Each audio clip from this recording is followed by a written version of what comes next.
For me, this convening of experts both at the grounds level as well as at the policy level brought together a remarkable set of actors who are working along this continuum to think about resilience in different ways. And whether it was questions and answers that were provided by these ground level actors, or whether it was the big questions and conundrums that we're asking at the policy level, which is, well, how do we define resilience? How can it be additional?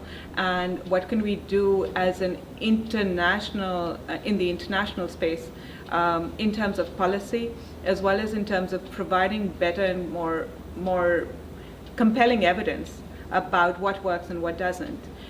Those are the key things that I'm sort of taking away.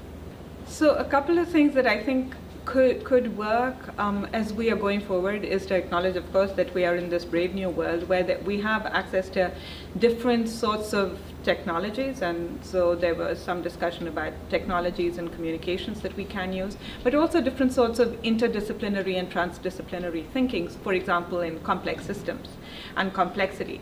And I think it's really important for us to be harnessing a lot of that.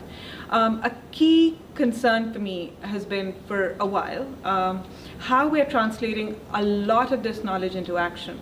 How we frame evidence clearly biases action, both at the grassroots level, but also at the policy level. And there's incontrovertible evidence now that this is true.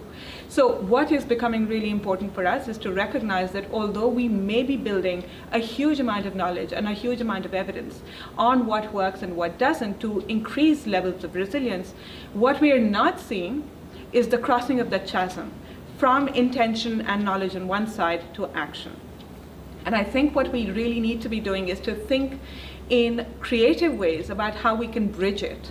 So if we are thinking about behavioral insights and we're thinking about behavioral economics, perhaps something for us as a group to think about is to learn what we can in terms of what gets people to traverse that last mile and really translate a lot of our evidence into action.